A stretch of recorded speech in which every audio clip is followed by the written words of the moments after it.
on l'a dit tout à l'heure,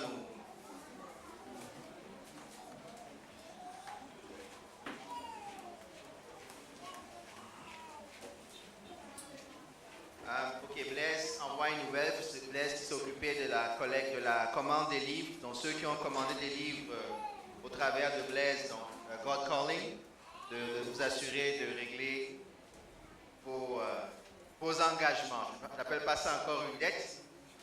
Vos engagements et votre parole, parce qu'il y en a qui ont fait des dépenses sur votre parole. Donc, de bons comptes faisant de bons amis. Et comme la fille d'une amie disait, on ne blague pas dans le Seigneur. Donc, ne blaguez pas avec Blaise, sinon il va avoir travaillé fort pour pouvoir honorer votre parole. Amen. Amen. Gloire à Dieu. Aujourd'hui, nous célébrons, comme je disais, un jour un peu spécial. On l'a fait il y a un mois pour les mères. Aujourd'hui, on le fait pour les pères. Et je voudrais, en introduction, dire deux choses. J'ai commencé à parler tout à l'heure, à nous rappeler qu'on a besoin de pères. Nos enfants ont besoin de pères. Il y a tout un changement dans la société. Tout un changement au point où on n'a plus besoin d'hommes dans le foyer. On n'a plus besoin d'hommes dans l'éducation des enfants. Maintenant, on a même des scientifiques qui font des études pour nous dire que c'est vrai, qu'on n'a pas besoin d'hommes. On peut avoir deux mamans, c'est bon. On peut avoir deux papas, c'est aussi bon. Dieu a fait qu'on ait besoin d'un père et d'une mère. Je sais que ce ne sont plus des discours, ce sont des sujets tabous où nous travaillons, où nous allons. Je sais que ça fera être même illégal bientôt de dire ce que je viens de dire, mais c'est quand même encore la vérité. Et nous vivons, particulièrement en Occident, dans une société qui a castré les hommes. Dans une société qui a mis l'homme de côté. Pour tout un tas de raisons, bonnes et pas bonnes, ce n'est pas à moi de juger. Mais je rappelle que les valeurs en Christ, Dieu s'appelle Père. Amen. Père. La structure biblique est basée sur le père, la mère et les enfants. Si Dieu les bénit, évidemment. Amen. Mais on a besoin de ça. On a besoin d'hommes. On a besoin de personnes qui vont éduquer des enfants, des garçons à être des hommes. Amen. Pas selon nécessairement nos traditions de ne pas faire le ménage, de tout le temps crier, d'être macho. Ce n'est pas de ça que je parle. De personnes qui vont représenter ce que l'homme représente. Amen. Aux yeux de Dieu, dans son foyer. Amen. Donc j'encourage tous les papas à tenir bon. J'encourage toutes les mamans à laisser les papas prendre leur place. Parce que des fois, we push the daddy aside. On le sait, mon enfant, ça, non, l'enfant a besoin de ça. Amen. Amen. Je sais que beaucoup d'entre nous, je peux paraître vous surprendre en disant ça parce que, dépendamment de quel milieu vous êtes, surtout d'Afrique ou de famille traditionnelle, le père, on ne voit pas ça. Mais je rappelle que c'est ce qu'on est en train d'enseigner à nos enfants à l'école. Ils sont en train de préparer des générations qui vont dire c'est pas grave. Je regardais un programme hier où on expliquait qu'à la maternelle, maintenant, on apprend aux enfants à changer les couches aux poupées. Les garçons jouent avec les poupées, les filles jouent avec les voitures, parce qu'il y a la théorie des genres. Vous savez, c'est quoi la théorie des genres? Qu'il n'y en a plus. D'ailleurs, quand j'étais au Cameroun, maintenant, il y a des débats qu'il faut des toilettes maintenant pour ceux qui ne savent pas de quel côté aller. Et je ne le dis pas avec sarcasme. Je parle de phénomènes de société qui se passent. Satan est en train de détruire la structure de Dieu. Il est en train de détruire la structure familiale.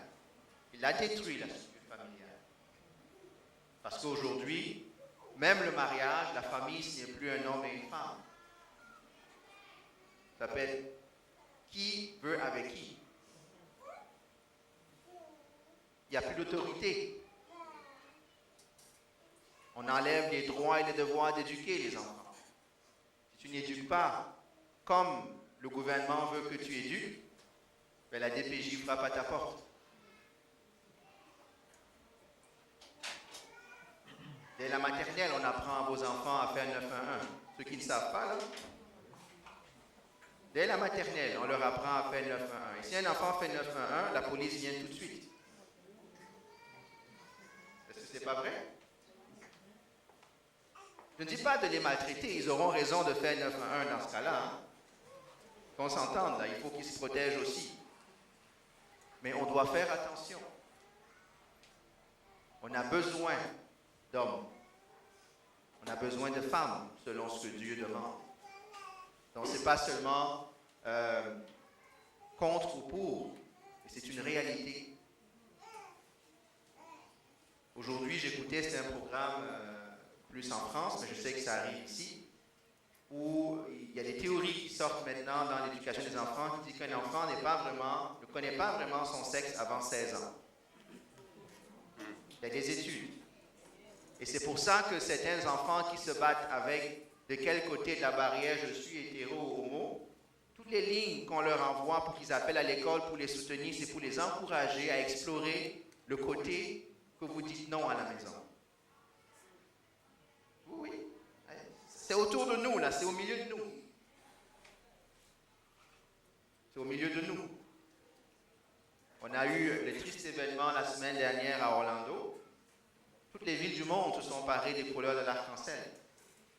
Pourtant, quand il y a eu des massacres dans des pays, ou des régions, quelles qu'elles soient, je n'ai pas vu beaucoup de drapeaux en berne.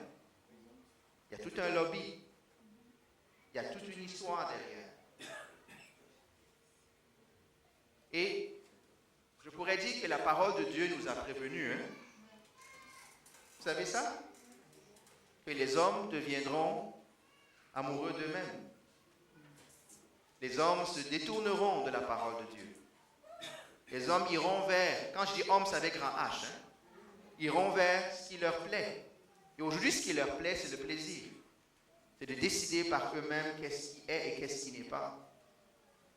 Et ça se passe à une vitesse tellement rapide qu'on n'a même pas le temps de cligner des yeux qu'on se rend compte que c'est déjà arrivé. Ce matin, on pourrait juste parler de ça. Se rappeler que même honorer les pères dans la société ne veut plus rien dire. C'est juste une fête de cadeaux. Ça n'a plus la valeur du père qu'on veut placer au centre de la famille, comme le pilier de la famille. Ce n'est plus la fête des mères, c'est comme une autre fête, c'est juste des cadeaux. Qu'est-ce que tu vas offrir? La preuve, qu'est-ce qu'ils font à la radio, à la télé, ils font quoi? La publicité de qu'est-ce qu'on peut offrir à papa et à maman. Il n'y a pas beaucoup de discussions, si ce n'est dans des postes obscurs qui ne passent pas aux premières nouvelles, de la faillite de la famille dans nos sociétés. Et nous avons, nous, cette génération, et celle qui est dans la mienne en tout cas, ceux qui ont des enfants en bas âge maintenant, nous avons un grand défi. Parce que nous avons à élever des enfants dans un monde que nous-mêmes ne comprenons plus. Est-ce que c'est vrai ce que je dis?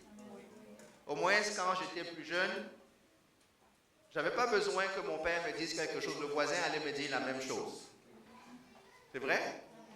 L'oncle allait me dire la même chose. Le maître allait me dire la même chose. Mais là maintenant, entre ce que le maître te dit à l'école, ce que l'oncle te dit, le voisin te dit, ce que papa te dit, l'enfant est perdu. J'écoute qui? Ben, j'écoute ce qui m'arrange. J'écoute, je veux avoir le fun. Quel enfant qui ne veut pas s'amuser? Quel enfant qui ne veut pas apprendre qu'il n'y a pas de limite, qu'il a droit à tout? Donc l'enfant est perturbé. C'est drôle le nombre de pédopsychiatres qui existent. Vous savez c'est quoi un pédopsychiatre? Vous avez entendu? Hein? C'est qui ça? Ou les enfants. Nos enfants vont de plus en plus consulter des psychiatres. À l'école, ils ne sont même pas obligés de vous le dire. Si les professeurs, si la direction trouve qu'il y a un défi, ils vont appeler. Et vous serez avisé après.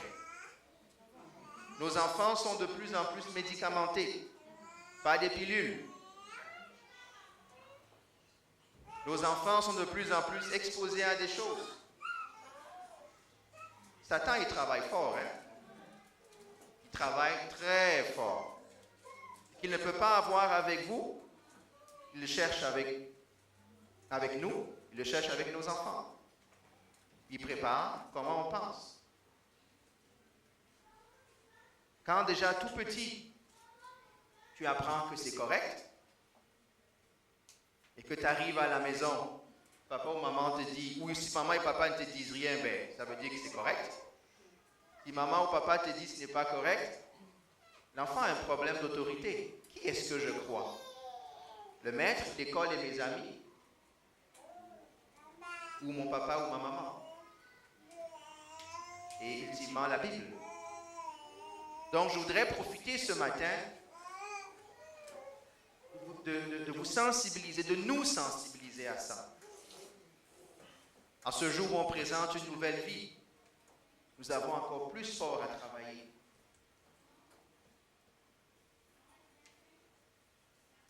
Amen?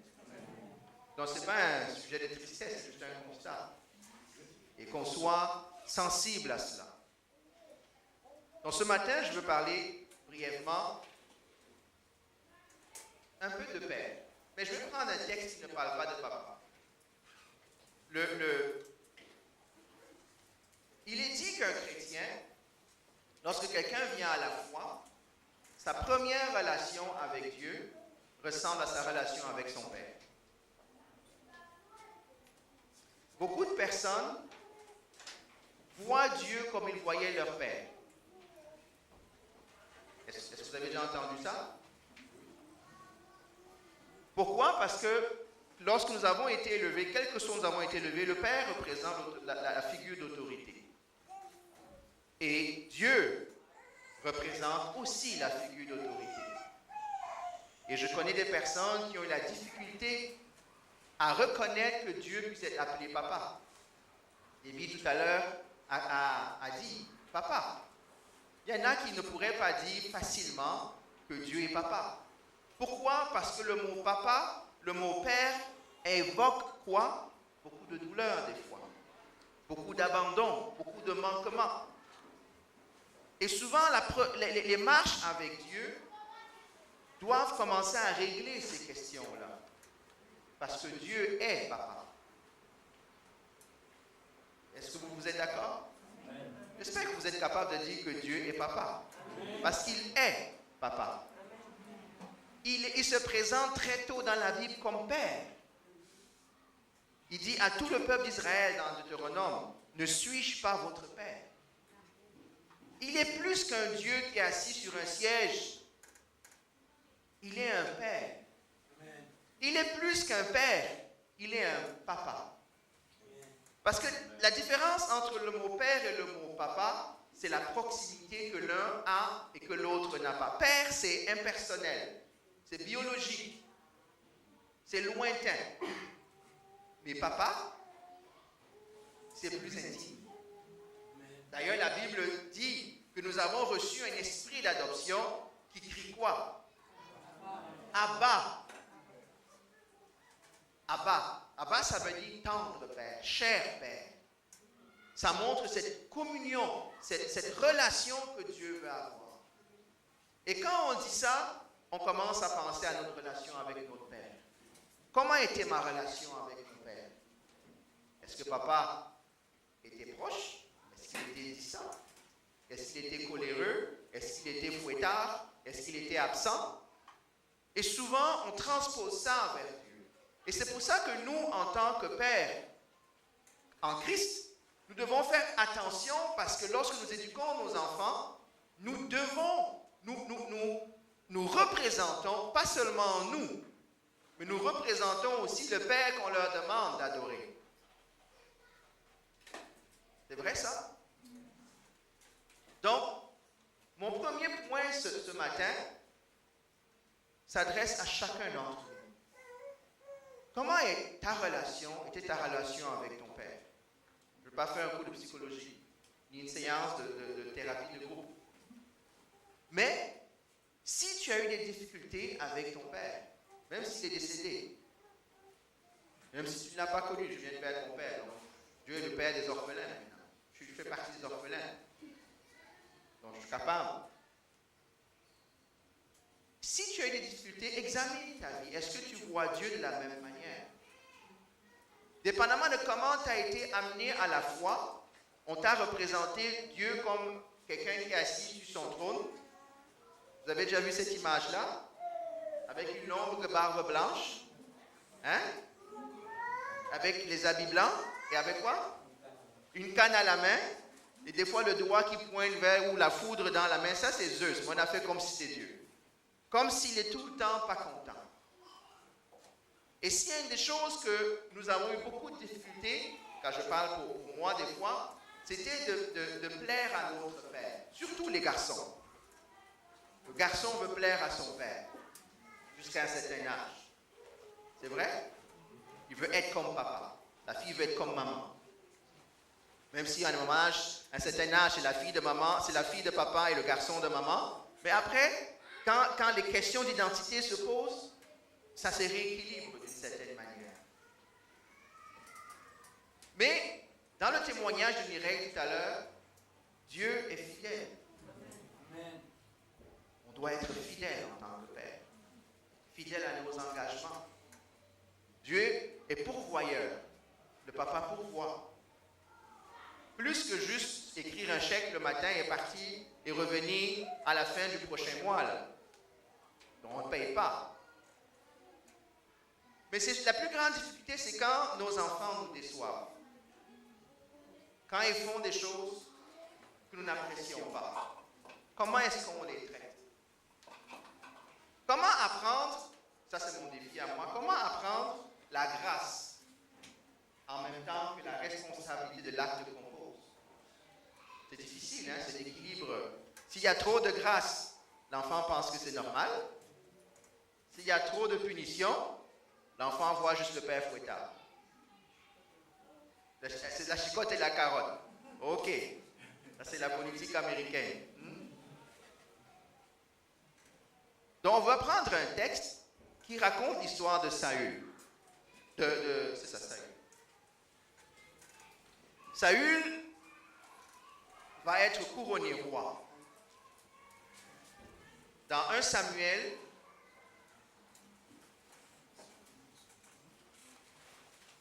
le chapitre 12, je lirai, c'est un peu long comme lecture pour donner le contexte, du verset 5 à la fin.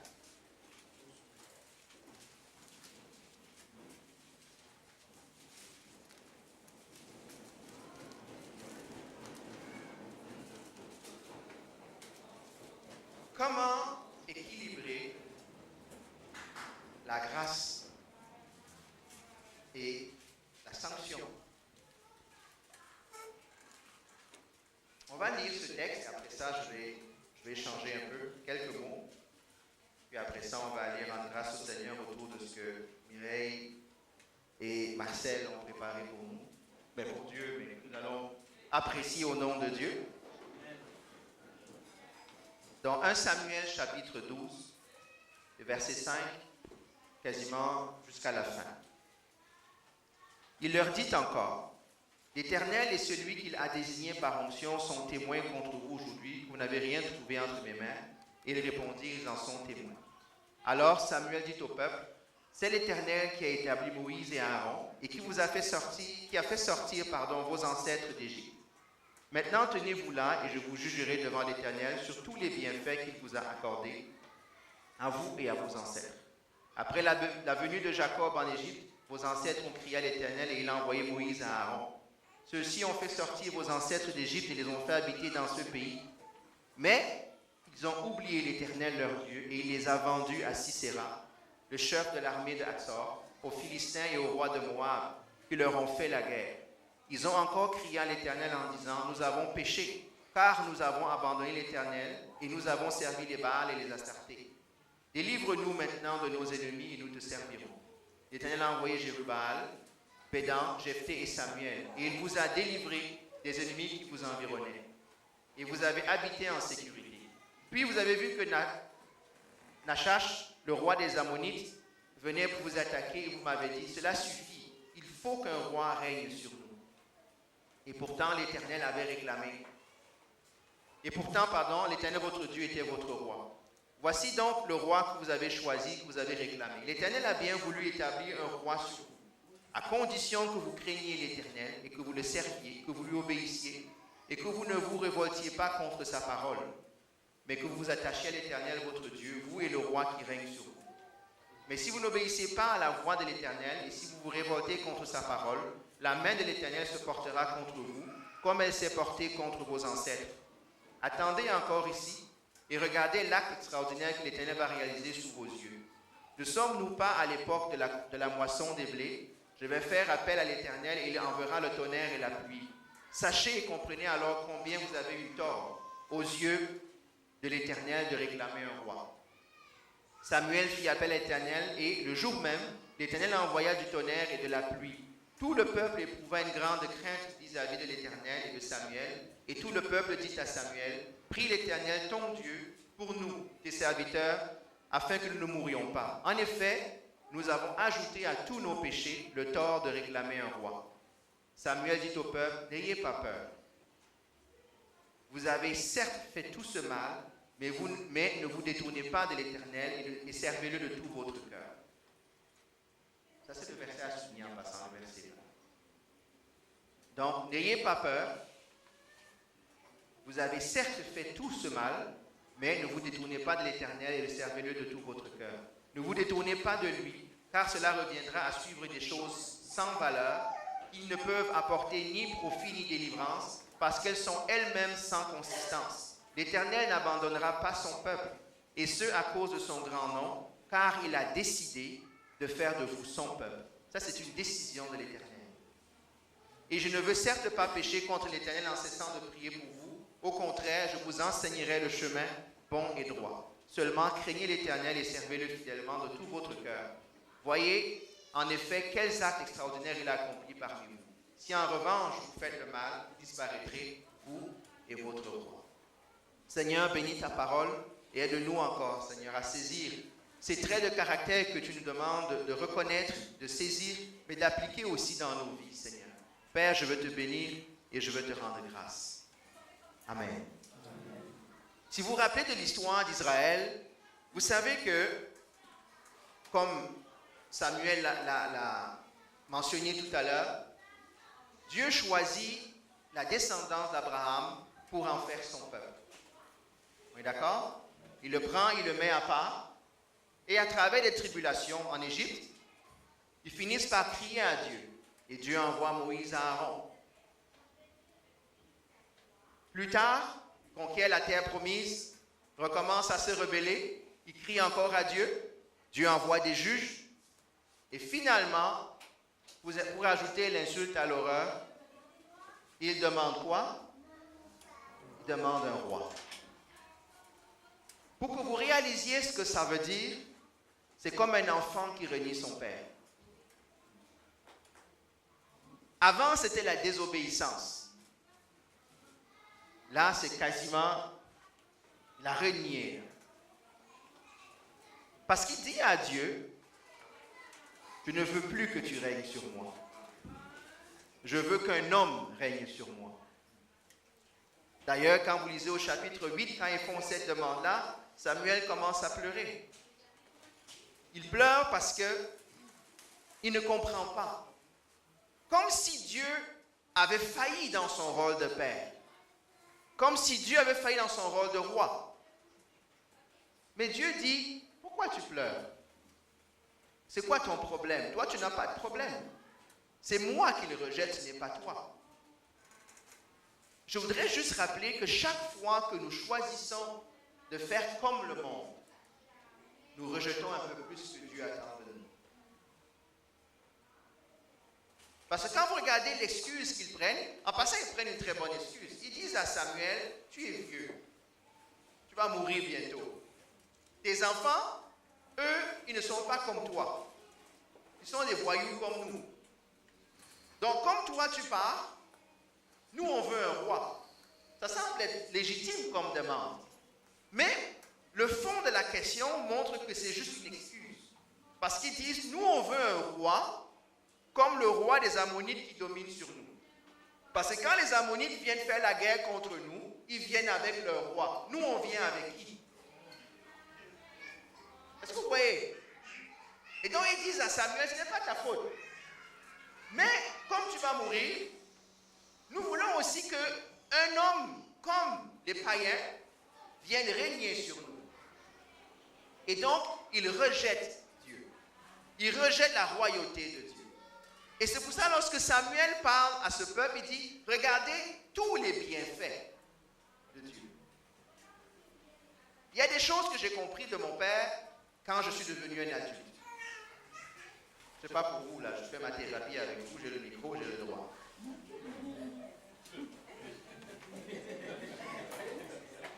Non? Mais au moins je parle de moi, j'espère que vous parlez de vous aussi de temps en temps. Vous savez, quand on est enfant, on juge les décisions de nos parents. C'est vrai ça? Est-ce que vous dites amen à ça? Amen. Bon, si vous n'avez pas fait ça, c'est que je ne suis pas sûr que vous compreniez de quoi je parle. Et souvent, ça va au point où on finit par être en bataille contre eux. On a le respect, on ne les affronte pas directement, mais on devient de plus en plus rebelle dans notre cœur. On les écoute de moins en moins. Oh, je pense que je parle à certaines personnes ici quand je dis ça. Là. Mais j'espère que, étant devenu adulte, vous avez mieux compris certaines choses. Moi, il y a des choses que j'en voulais à mon père. Je n'ai pas attendu qu'il soit mort pour vous le dire en passant. N'attendez pas qu'il meure pour faire l'appel. On est d'accord s'ils sont encore en vie. Là. Mais quand on devient adulte, on se rend compte que la vie n'est pas toujours blanc ou noir. C'est vrai ça? Donc, pour pouvoir passer au-delà, qu'est-ce qu'on va regarder? On va regarder quelle était l'intention du parent. J'espère que vous avez assez de recul, sans juger vos parents, de réaliser que des fois, ils n'ont pas fait ce que vous attendiez, ou même que vous auriez fait en tant qu'adulte maintenant, mais des fois, ils ont fait le meilleur qu'ils ont eu avec ce qu'ils avaient, ou le meilleur qu'ils pensaient pour nous. C'est vrai? Et ça doit nous aider à faire la paix avec eux. Sinon, ça ne veut pas dire que je suis d'accord. Ça veut dire que je comprends qu'à la base, certaines décisions étaient basées sur de bonnes intentions. Ce n'est peut-être pas la bonne décision parce que l'histoire a montré que ce n'était pas la bonne décision. Et c'est pour ça que Samuel commence à dire, avant de demander un nouveau roi, vous êtes-vous examiné? Avez-vous évalué ce que Dieu a fait pour vous? Est-ce que vous comprenez ce que je veux dire? Avant de réclamer un autre roi, qu'est-ce que ce roi que vous aviez n'a pas fait pour vous? Où est-ce qu'il a failli? Et c'est pour ça qu'il raconte cette histoire. Il raconte, regardez qu'il ne parle pas de tout. Il ne blâme même pas le peuple, comme il aurait pu. Il dit, voici, il a pris Abraham, il vous a amené en Égypte, c'était devenu difficile, il vous a fait sortir d'Égypte, il vous a donné un pays. Malgré cela, vous avez continué de pécher, mais il est quand même revenu. Donc, il a toujours été là quand vous avez besoin de lui. Quelle est la base qui justifie maintenant que vous voulez un roi? En tant que père, si nos enfants font ce bilan-là, et nous sommes loin d'être parfaits, ils trouveront-ils des traces de choses à réaliser que finalement, papa, c'est vrai, quand je regarde avec un peu plus de recul, je peux voir que tu as été là. Je peux voir que tu as pourvu. Oui, tu n'es pas Dieu. Tu as failli, comme moi je faillis. Mais est-ce que je suis capable de voir des traces de ce caractère de Dieu, surtout nous qui sommes parents chrétiens? Est-ce qu'on est capable de voir ces traces-là dans l'héritage qu'on est en train de laisser à nos enfants aujourd'hui? Est-ce que vous me suivez?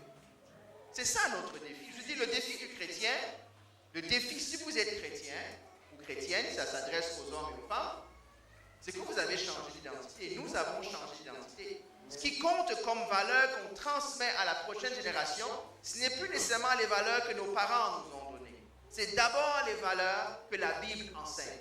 Parce que nous-mêmes, nous sommes en cours de transformation. Ayant dit ça, ce n'est pas pour cracher dans la soupe de ce que nos parents ont fait de la tradition.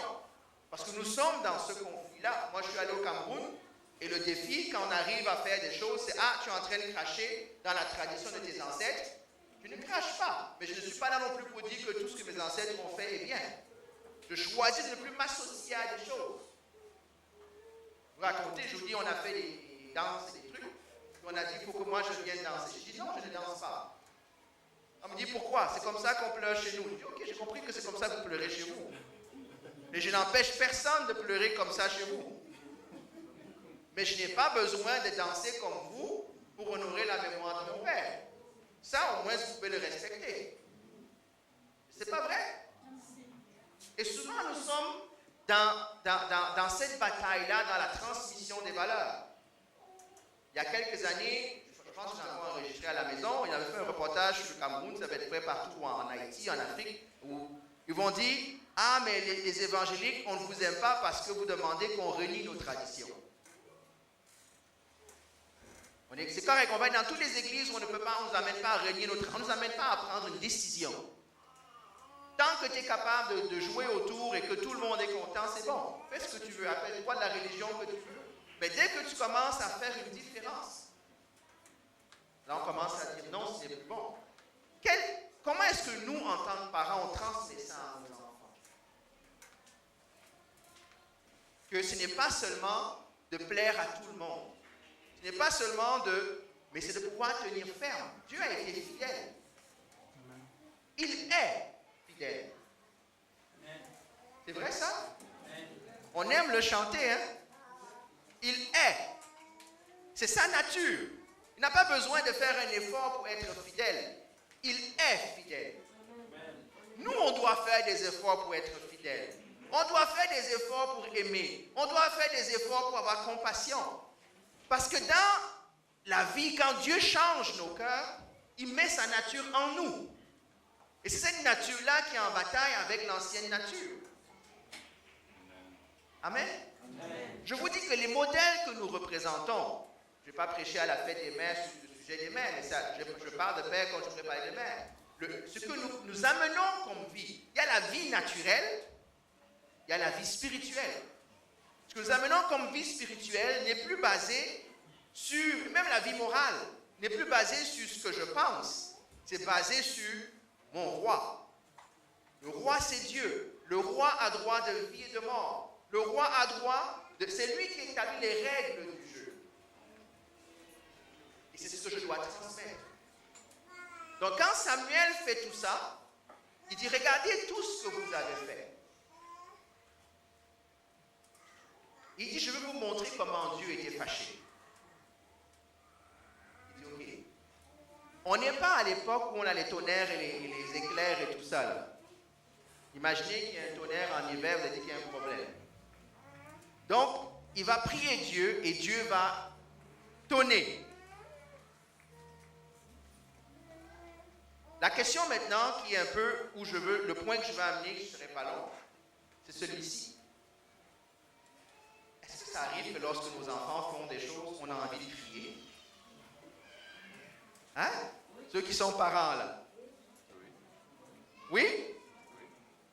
Vous savez que quand on déçoit Dieu, là, son cœur est blessé. Je parle, nous sommes adultes, on est enfants de Dieu, on est d'accord? Qui dit qu'ici l'enfant de Dieu? Donc vous reconnaissez que papa est votre père, hein, que Dieu est votre père.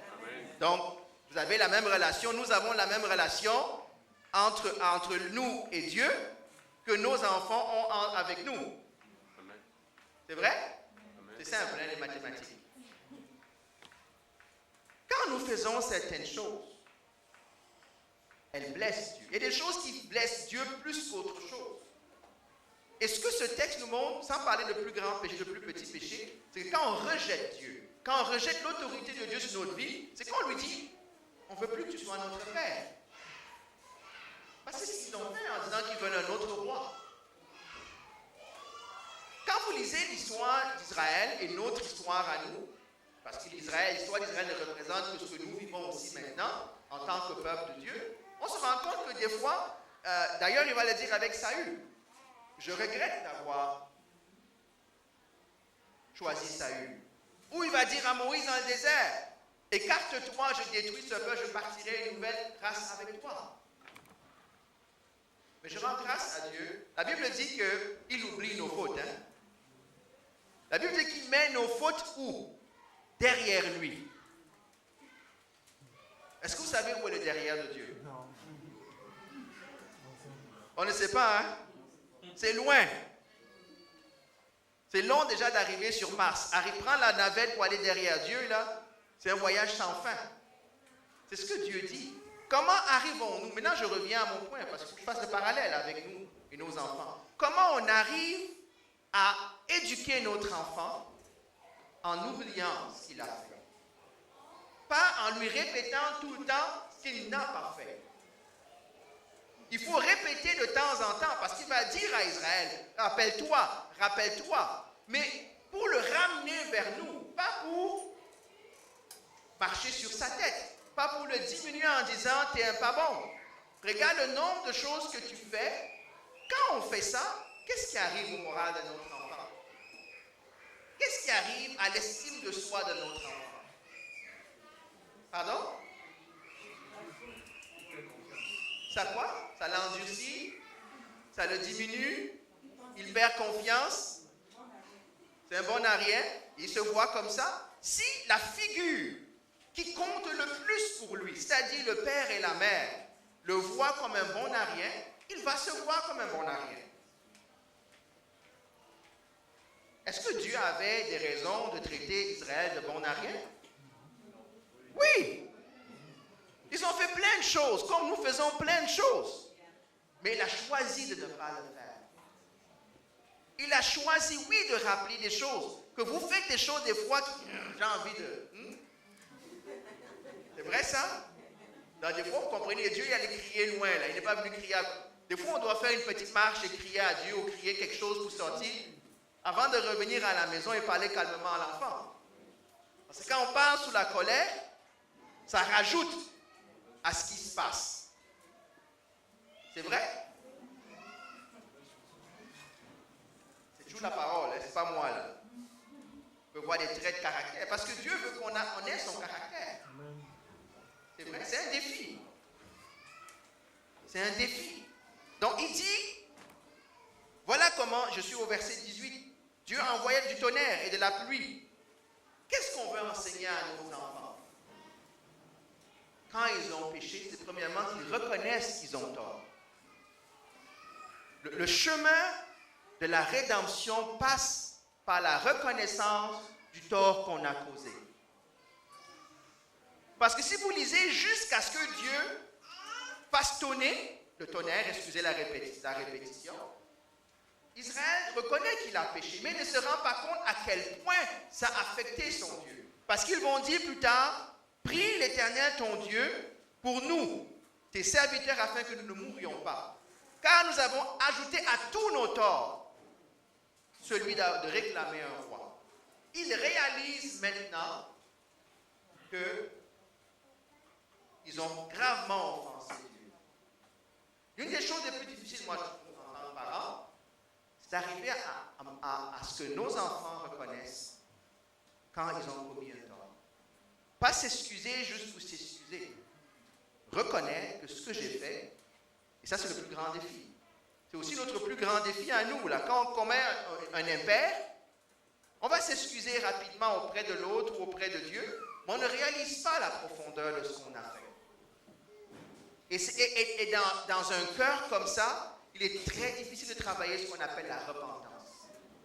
Parce qu'on n'a pas appris à notre cœur à être repentant. On a appris à notre cœur à s'excuser pour passer vite à autre chose et faire comme si de rien n'était. C'est vrai? Mais Dieu nous rappelle que ce n'est pas comme ça. Dieu aurait pu dire, ok, C'est pas maintenant, ça fait, en passant, quand Samuel parle, ça fait déjà 2, 3, 4 mois et même plus qu'il a déjà choisi Saül. Il ne donne pas le jour où ça arrive. Il laisse le temps venir.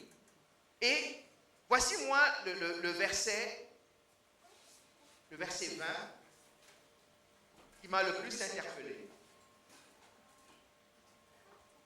Qu'est-ce que le peuple dit? Il dit, prie pour nous afin qu'on ne meure pas. C'est vrai? Verset 19. Voici comment Dieu répond par Samuel. Moi, je me serais attendu, en passant, que si maintenant vous reconnaissez que demander un roi n'est plus bon, parce qu'on est d'accord, maintenant je peux enlever le roi et rester roi. Hein? On est d'accord? Moi, j'aurais fait ça. Maintenant, vous avez reconnu votre faute, revenons à ce qui devrait être et continuons. Mais ce n'est pas ce que Dieu fait. Parce qu'il y a des actes que nous posons qu'on ne peut plus changer. C'est vrai ça? Il y a des actes que nous posons qu'on ne peut plus changer. Il y a des conséquences à nos actes. Et souvent, même nous, dans la foi en tant qu'adultes, on comprend mal comment Dieu travaille. On dit, oui, mais j'ai demandé pardon. Oui, je me suis repenti. Pourquoi il y a encore les conséquences? Mais parce qu'il y a des conséquences à nos actes, à nos paroles. C'est vrai ça? Nous, on pense des fois que quand on a demandé pardon, on va revenir comme avant. On va revenir comme si de rien n'était. Ça ne peut pas être. Il y a des choses qui sont réglables et d'autres choses qui ne sont pas réglables. Si tu t'es marié par erreur, par coup de tête, pas parce que Dieu te parle, que tu dis que tu m'as désobéi, que tu vas aller tout à coup mettre monsieur ou madame dehors. C'est un acte. C'est marié là. Parce que Dieu dit qu'on ne brise pas le mariage. Si tu as eu un enfant, tu ne peux pas dire oui Seigneur, je suis désolé. Tu fais quoi de l'enfant? Il est là. Mais je voudrais que vous reteniez, que nous retenions ce qui sort de ce verset. Voici ce que le verset dit. Merci Michael d'avoir affiché. Il dit, au verset 20, n'ayez pas peur. Maintenant que vous reconnaissez, parce que ce que Dieu est, il n'est pas le Père fouettard que l'on pense. Il dit, maintenant que vous reconnaissez votre tort, n'ayez pas crainte. Parce que notre Dieu est un Dieu de compassion. Notre Dieu reconnaît que nous faisons des erreurs, même à son endroit.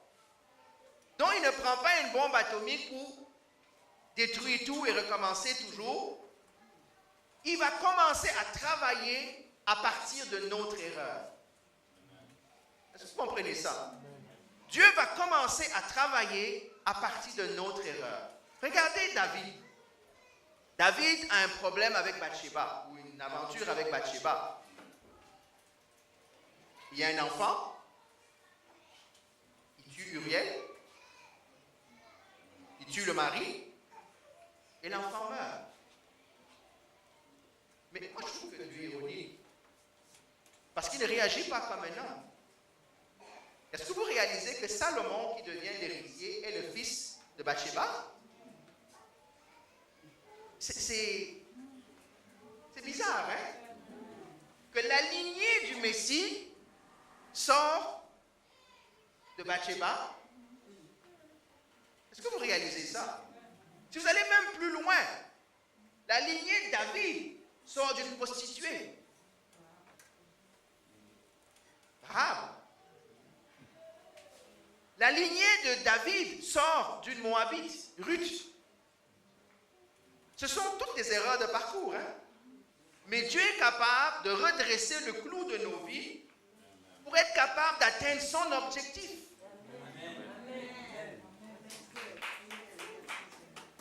Dieu n'attend pas qu'on soit parfait.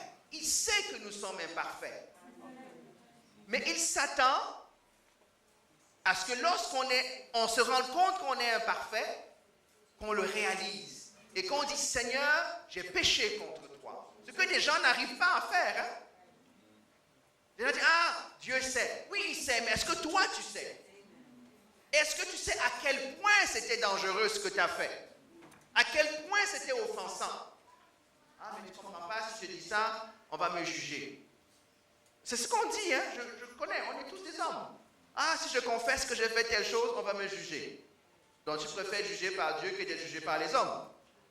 Tu préfères le jugement de qui? De Dieu ou des hommes?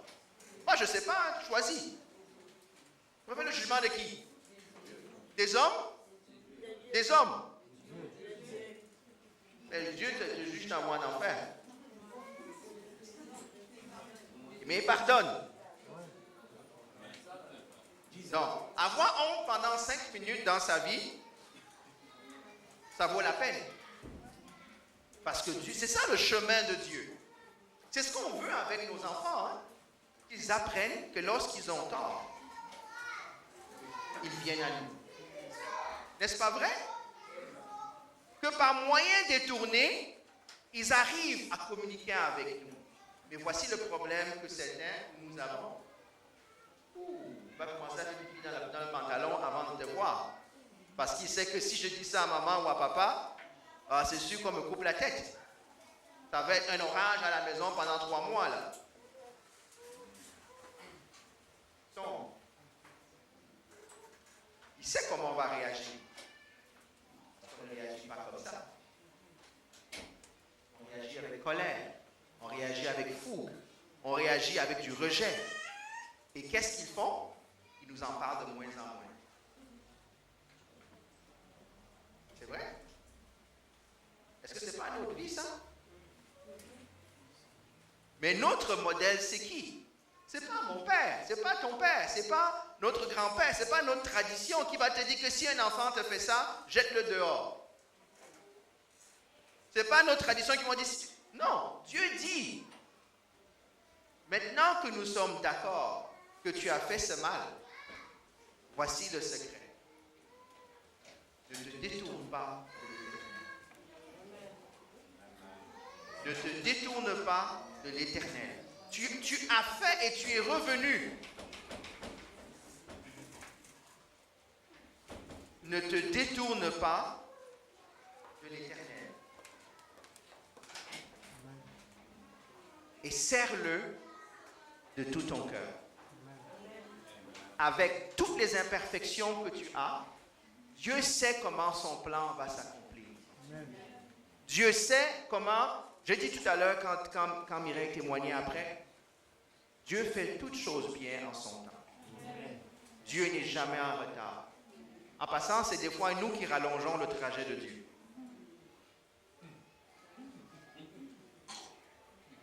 Des fois, c'est nous. Pour ne pas dire c'est plus souvent nous qu'autrement. Parce que si Israël n'avait pas péché, Dieu ne les aurait pas laissés aux autres, dominés par les autres. Si nous avons notre vie qui est la plus droite possible, des fois c'est nous qui créons les virages. Hein. Dieu nous donne une route droite, nous on crée des virages. Je prends des images pour que nous comprenions ce que Dieu nous dit. Dieu dit, et c'est ça, c'est une des choses que je veux donner à nous qui sommes pères, à nous qui sommes parents. Comment appliquer ce verset dans la vie de nos enfants? Qu'ils réalisent que faire quelque chose de mal, c'est mal. Mais comment faire quelque chose de mal et il y a des conséquences à ce qu'on fait, mais garder le contact et garder la communion de cette relation privilégiée qu'on a de parents à enfants. Moi, je pense que quand cette relation-là est véritable, elle va durer toute la vie. Sinon, nos enfants auront hâte d'avoir 16 ans ou 18 ans pour partir. À 15 ans, déjà, ils commencent à trouver un appart. Ça veut dire qu'il y a un problème quelque part. C'est soit on les a éduqués en disant « parle le plus vite possible » et il ne fait que faire ce qu'on lui a dit, ou c'est tellement tendu qu'il a juste hâte de partir, ou c'est le parent qui a hâte qu'il s'en aille.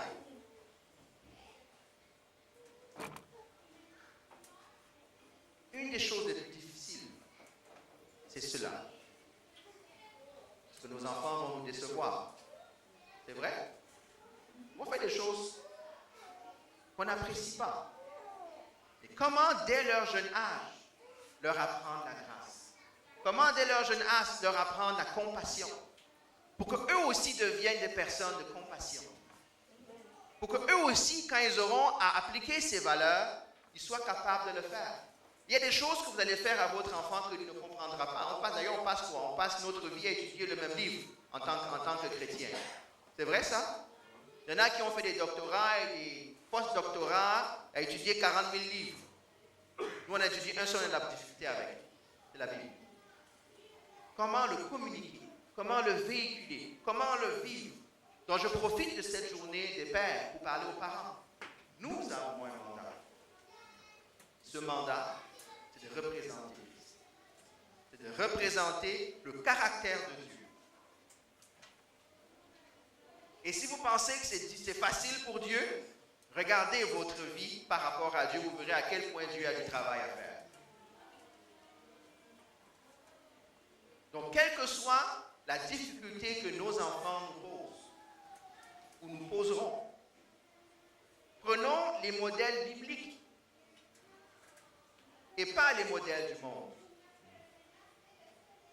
J'aurais pu prêcher, aller plus loin, où on nous rappelle, quand vous lisez à partir du verset 21-22, il dit que toutes les choses que vous faites comme le monde, ce sont des choses vaines, vides, inutiles, qui ne rapportent rien d'un point de vue divin, d'un point de vue éternel.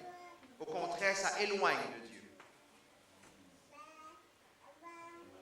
Ma prière, c'est que Dieu fasse de nous, de ceux qui sont parents et de ceux qui le seront, parce qu'ils sont ceux qui voulaient être pères. Ok? Gloire à Dieu. Des pères, des mères, à l'image de Dieu. C'est drôle comment la notion de père, de parent, n'est jamais loin de Dieu. Je finis. Lorsque Ésaïe parle de la venue de Jésus, il le nomme comment? C'est quoi qu'il dit? Ésaïe 9, verset 5. Un fils nous est né, il sera appelé quoi? Hein? Emmanuel, consolateur, Père éternel, entre autres. La notion filiale, la notion de cette relation-là est la clé de notre marche avec Dieu. Parce que si on enlève, on le voit juste comme le pourvoyeur, on le voit juste comme, on oublie cette filiation, on oublie ce lien. D'ailleurs, Jean nous dit, on n'est plus né de la chair et du sang. C'est ça qu'on appelle la nouvelle naissance. On est né de nouveau. Il y a une nouvelle naissance, il y a une nouvelle volonté qui nous a mis au monde. Et cette volonté, la volonté de Dieu. Nous ne sommes plus ni de la chair, ni de la volonté de l'homme, mais nous sommes nés de Dieu. On a reçu cela. Et Dieu veut que ce caractère se transpose dans notre vie parentale. Afin que nous aussi, on amène à comprendre. Peut-être nos enfants ne comprendront pas, c'est drôle. Est-ce que nous, on reprochait à nos parents, des fois nos enfants nous le reprochent. C'est vrai?